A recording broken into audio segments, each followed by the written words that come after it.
கிழக்கீனும் வான்கமும் மேற்கீனும் கட்டு கதிர்கானம் கதிர் உலகு நெல்கானம் அறுதால் அறுத்துவர மறுதால் பயிராகும் மறுதால் அடியினில் ஐந்தலத்தன் கூடுகட்டும் நாடு கட்டி போரடித்தார் மாலாது சென்னல் எண்ணி ஆனை கட்டி போரடிக்கும் அழகிய ஆரலமணி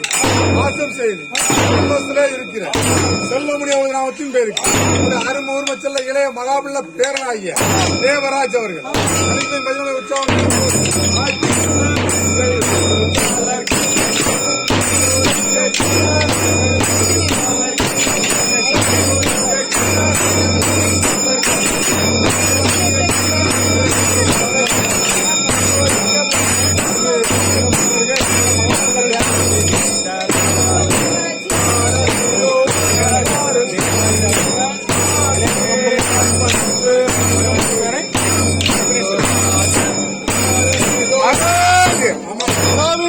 யோசேப்பின் கற்பு அப்சலாமின் அழகும் ஆபிரகாமின் விசுவாசம் பவுலின் தீர்க்கவும் பர்னபாவின் சாமியம் தானியலின் பக்தியும் சாமியில் ஒழுக்கம் கொண்ட மாதிரியாக கேட்டார். இன்னும் ஆர்லாவின் ஸ்தலத்தில் வாசம் புரிந்து இருக்கின்ற தேவராஜத்தின் பேருக்கு அது 60 செல்ல இளைய மகம்புள்ள பேரனாகிய எபினேசர் அவர்கள் தலைவர் போய் பதில் எடுக்கிற வாய்ப்பு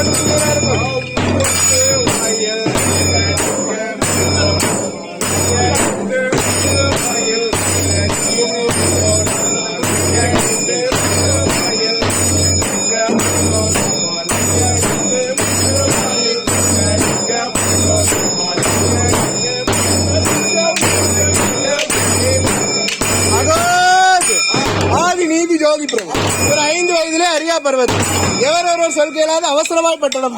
தெலுங்கு கன்னடம் துருக்கி துரிப்பால் என நினையாத வசனம் நினையாத நேரங்கள் கற்று பாண்டியர்களால் குருப்பட்டம் பெற்று இவர் ஒரு நாள் சென்னை கடற்கரை ஒரு உலாவிக் கொண்டிருக்கு தன்னுடைய தாய் நாட்டுப்படி தன்னை தேடி வருவது என்பதை அறிந்து நாடு நடுநடுங்க நகரம் கிடுகிடுங்க 10 நிமிடத்தில் பணப்பிடி தாண்டி